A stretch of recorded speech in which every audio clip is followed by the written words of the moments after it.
Welcome to Red's Book Guide.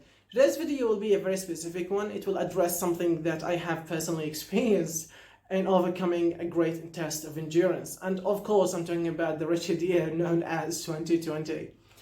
Now, honestly speaking, for almost a year, I had nothing better for a companion other than my room's walls, ceilings, and my own draining thoughts.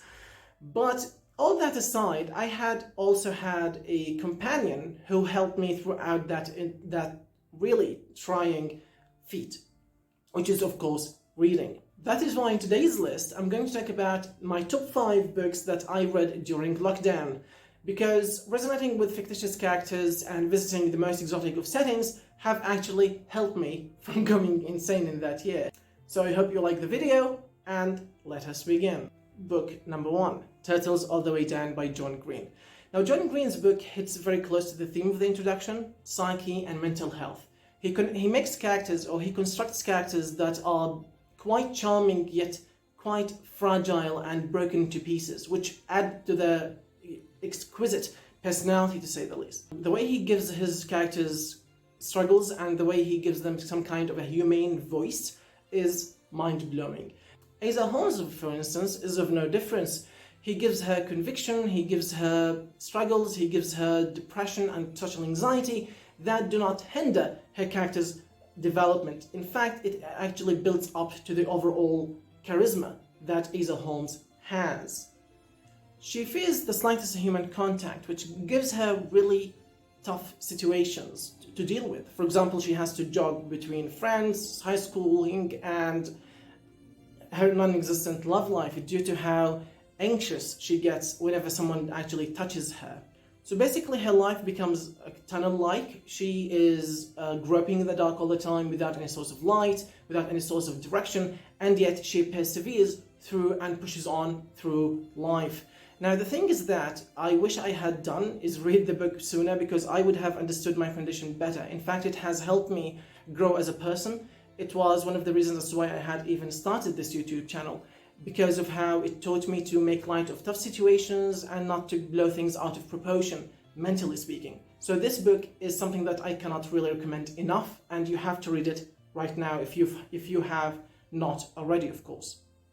Book number 2, The Lord of the Rings. Now, if the previous book has proven to be too real for you, then do not worry. This book is absolutely tailored for your taste.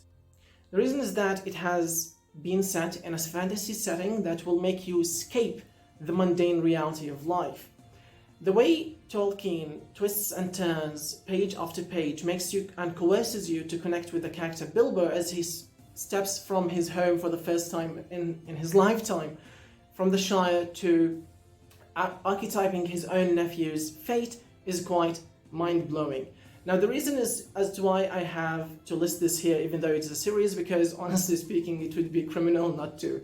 And sorry, but you have to bear with me on this choice.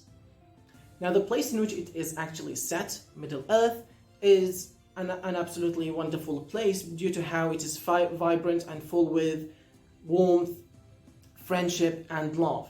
Yet, Tolkien makes sure that even though the story itself is about a journey from home towards Mount Doom, he actually coerces you to connect with the character throughout the journey in terms of hardships, in terms of heartbreak, and in terms of dreams and aspirations. So, generally speaking, this book this series, The Lord of the Rings, starting with The Hobbit, Fellowship of the Ring, The Two Towers, and The Return of the King, is absolutely wonderful due to how it is all connected, due to how it makes you feel the true value of friendship as you battle through the good versus evil tides. Now, of course, speaking of good and evil and existential crises, it goes without saying that Dostoevsky is the master of this genre, which is why the third book is the Kammerzov Brothers. Now, this book actually proves once and for all that the difference between man and beast is not just the idea of having a mind, it is all about choices. In this book, get ready to meet 3 main streams: the righteous, God-fearing path, and those people who are basically quite savage. They do not actually fear God at all.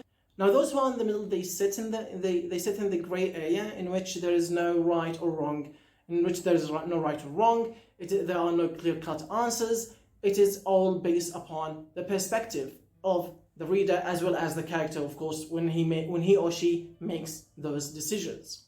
Ultimately speaking, however, the story itself revolves around the family Kammerzov, as the title suggests, and the way it conveys the struggles of the Russians, of those who are born into rich families, yet their families all of the time try to belittle them, try to cut down the expenses that they are supposed to be giving out in terms of setting the children on a God-fearing and righteous path. This is why the father in the novel all the time tries his best to keep his money away from his children, because he thinks that they will steal from him, even though he has got loads of money and he does not even have enough time left in his counter to live and spend all the money that he has amassed throughout his years of business.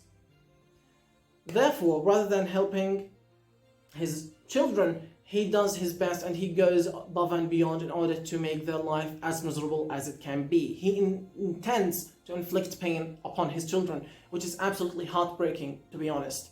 Now, I cannot go into deeper detail in order to keep this as spoiler-free as possible, but I do advise you to read this book because it is a book of philosophy. But be ready that the novel is really long. It's about 900 pages long, in fact. So strap that bookwormness in you and off you go to the land of Kammerzov. The fourth book, James Joyce's Dubliners. Now, the way James Joyce conveys complex storylines with little bits of and snippets of dialogues and settings is something that I have not touched in many other works. The way he connects different characters in different settings across all the 15 chapters of the short yet invigorating chapters of the novel is something that is quite unique. You will not see the like of which in many other works. He basically and seamlessly gives you a rich and vibrant Dublin that not many authors dare visit nowadays. Now, this kind of courage is noted due to how complex and rich the stories themselves are, and how he actually tries his best to convey the messages across an ever-evolving Dublin. He walks you through different eras, both literary and historical, in Dublin in order for you to connect more with the place, as well as its most defining characters. In short then, get ready to be the narrator in this one as you walk through Dublin's narrow streets and narrow alleys, noting down the behaviors of its citizens, noting down how they react and act with each other across the different and divisive chapters in the novel itself. So never ever forget the core elements, which is basically fragile dreams, Dublin's fragile dreams, around which the entire novel is revolved. The last and fifth book in this list is not technically a book. Okay, I get it. I may have tricked you into believing that every book on this list is an actual book, but this one is quite not. It is a play. It is called The Glass Menagerie. Now, The Glass Menagerie is something that is quite unique in the way that it deals with social anxiety, in the way that it deals with extreme timidness, in a setting that is quite realistic. Even if I dare say it, it might be more realistic than John Green's Turtles All the Way Down. Now, this play talks about the choices, the limited choices a young girl is left with in a family that is quite irresponsible. You've got the character of Laura Wingfield, who is struggling to maintain some kind of a mutual understanding with her and her mother, Amanda Wingfield.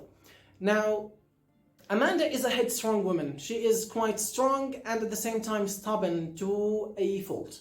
How is that? Her daughter all the time tries to bridge the gap between them. She always tells her that there's something wrong with her. She cannot deal with the human beings. She cannot actually talk. She feels quite shy. She keeps forgetting what she wants to say. She keeps stammering. And yet, her mother all the time dismisses all her daughter's attempts at pleading towards her mother's attention. Now, amidst all this, she has also an irresponsible brother whose name is Jim. Jim is the type of guy who would rather go to the cinema each day rather than taking an actual responsibility.